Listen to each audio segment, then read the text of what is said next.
Today we're looking at Aubrey Graham Drake's chart. Oh, I Drake. I know. It's like, aw. Yeah, because he was hot for so long. He really was. And then he fell tragically.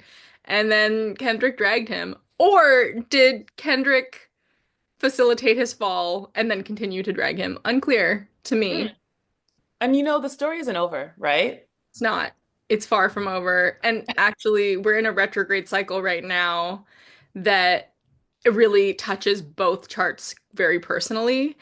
And when we look at both of their charts together in the final section of this series, we'll see that like they have some overlapping aspects in their synastry chart that kind of shows like, yeah, like clearly these people were made to have conflict. So It was super inevitable. definitely inevitable, super interesting and definitely inevitable. Drake has a highly rated birth time. We can be confident about these details.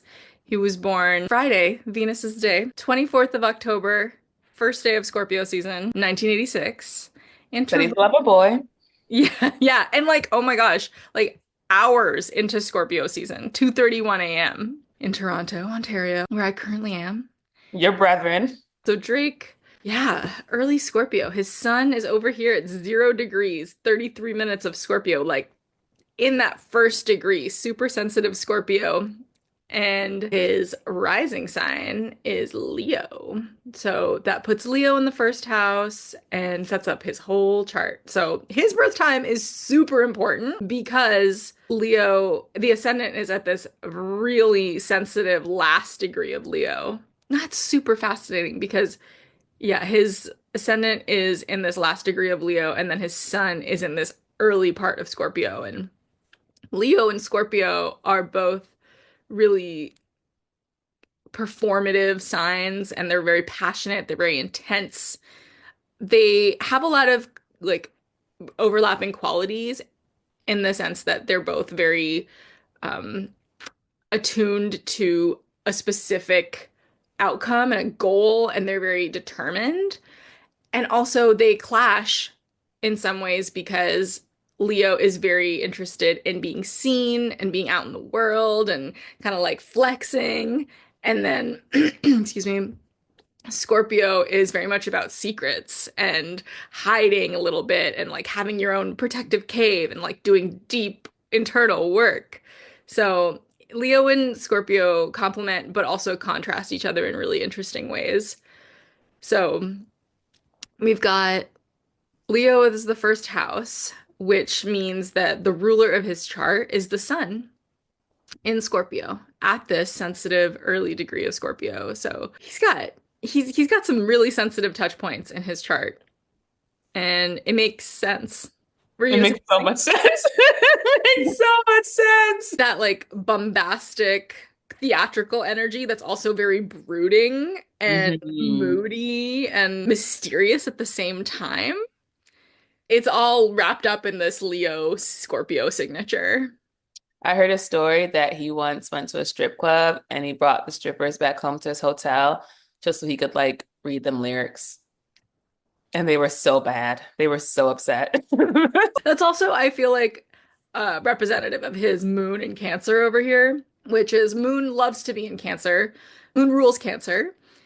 And so he's really tapped into his emotions. He's probably close to his mother, feels really in touch with his femininity. And at the same time, the moon is in the 12th house, which is this place of self-abandonment, exile, needing to do deep internal work to be able to access some of that good, gushy emotional stuff. So it's so interesting that he would bring those strippers home and do like the opposite of what you imagine. But then, yeah, like there's that longing for emotional connection and emotional depth that comes from these experiences of isolation that he likely experiences. And when he's able to connect to that hidden world in himself, he can emote so beautifully, which is true. A lot of his lyrics and his general vibe is really about his feelings. Like one of his biggest tracks is In My Feelings, right? Literally. And I Yeah. feel like the thing he popularized is putting people's like voicemails, putting their voice notes in a song. So things that are really truly Yeah. personal, meant to be private, and you know, transmuting that into art and making it something that's goes from being something in the heart to being something on the screen. It's really interesting. It's so true. And then the fourth house is in a supportive trine aspect to the 12th house. And the fourth house is where we find the sun, the ruler of his chart. And so his moon and his sun are in this complementary setup. His persona and the way he relates to his internal world are in harmony. So there's this easy catharsis that he likely gets from his creative output. It's probably really easy to tell when he's not doing the inner work because his music will reflect that superficiality with a lot of trine aspects.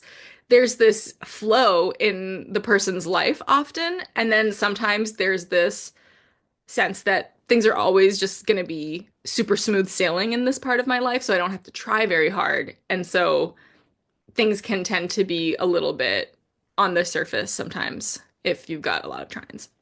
I definitely was more of a fan of Drake when I was in school, like so his first like few albums, and Mm. it's something just shifted. And I heard someone describe one of his more recent albums as, all of his songs, it's about him having ops in the music industry and like getting with women. Like there's just not anything there. There's no depth. And yeah, it is interesting how that just we kind of naturally fade away from people. And part of it is that we want to keep growing with people. And so if that's not happening, there's only so much we can keep listening to. One thing that was interesting is that he like released this whole treasure trove of all these like all this unreleased music, all this behind the scenes stuff. And it seemed like it didn't really, no one really cared. And that was part of the thing people Mm. noticed was like he kept trying to do these like features with all these other artists and they just did not catch, right? There was something where it seemed like to be a shift around about how we as a larger culture related to him.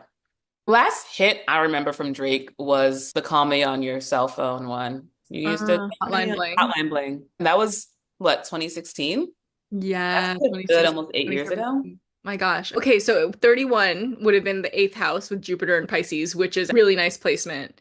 It makes sense that he would have had more success that year because Jupiter in Pisces is really good at connecting with people, really good at finding emotional resonance. It's also in a harmonious trine to the moon and the sun, all this fourth house, 12th house stuff. So makes sense that 2017 was like a good year for Drake. And right now, he just turned 38. Now he's in a third house year ruled by Libra. And he's got the South Node in this house. The South Node brings decrease and sometimes a little bit of weakness wherever it goes. So this could be a year of just like turning the volume down on everything and kind of like laying low a little bit. Third house is also it's like a less impactful house. There's just like a lot of different topics that go in the third house, so it's less clear. Like for the first and the seventh house, it's like first is all about the self, seventh is all about the like the other relationship. So it's like very clear what kind of topics get touched on that year. Third house is kind of nebulous, so there could just be a lot going on for him personally, and it being hard for him to hear like what's relevant. And then, yeah, this decrease represented by the South Node, giving him this opportunity, I guess, to just chill out a little bit. And the ruler of that sign, Libra, is Venus. So this is actually the luckiest planet in his chart. And it's in Scorpio, which is nice for all his other Scorpio planets because Venus is blessing them. Venus is helping them like connect with the people they need to connect with and get all the resources they need to get. And also Venus doesn't like being in Scorpio very much, so she's not as empowered as she would be if, say, she was in Libra. Where if we take the astrology houses super literally, and it's like, okay, like if the third house is actually a house and Venus rules it and she gets to decorate it, she gets to set up all the rooms, she gets to make sure the fridge is stocked in the way that she likes, but actually she can't live there. She has to live next door at Scorpio's house, which is ruled by Mars. So it's like everything's like really sharp and pokey and there's like a lot of weapons and instead of like getting to focus on just like cultivating good friendships, she has to make uniforms for like wartime. which is a real thing. Like Venus in wartime had like the aesthetics of war. That's a real thing. Um, and that's something that Venus and Scorpio is connected to is more like Venus doing Marsy things. So Venus pursuing relationships and Venus striving for a certain standard in relationships. And then also, this Venus is retrograde, so there's a lot of review of relationship themes in his life. So it's messy. It's messy. And there's a lot of like submissive, dominant themes in it that are wrapped up where maybe he hasn't been totally transparent about the kind of power play he's into. I'm not just talking about, in the bedroom, which is a thing. No, no, no king shaming here. Like that's a welcome. And also there may be like broader power dynamics that he is playing out in all kinds of relationships that he's just not aware of. And now this conflict is forcing him to say, ugh, like I have pushed away this part of my life, this part of my psyche, and now I kind of need to look at why I haven't been able to show up for family in the way that I've been wanting to maybe, or now I have to look at things from my childhood.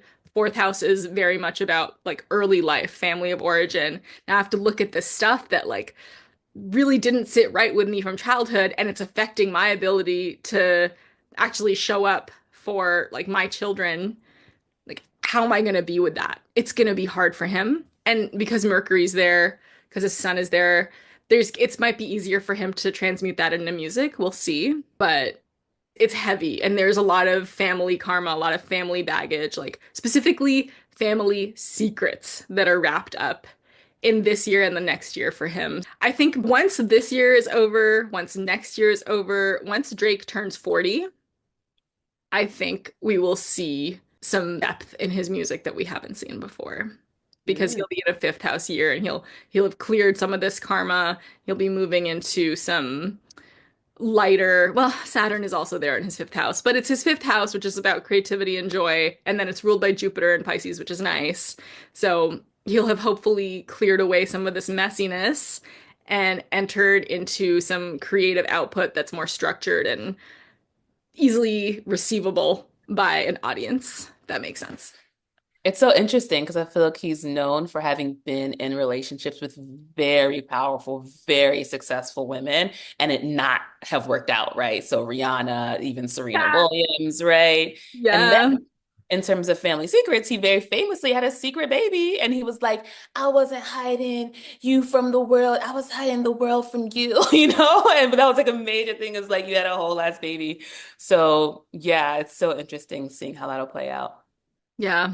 I'm watching with bated breath and I root for no one in this beef. However, I think Drake is clearly at a disadvantage.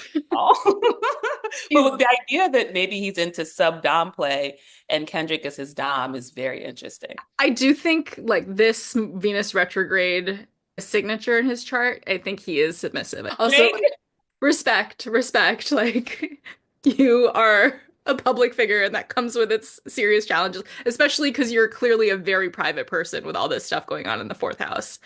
And respect, If you were sitting with me and we were chatting, I would encourage you with all sincerity to just spend as much time as you possibly can in your man cave because you need some healing, you need some just you just turn the dial down on all the media right now and just be in your feelings and let it be messy and share it with no one for a little while. That's what I would say to you, Drake.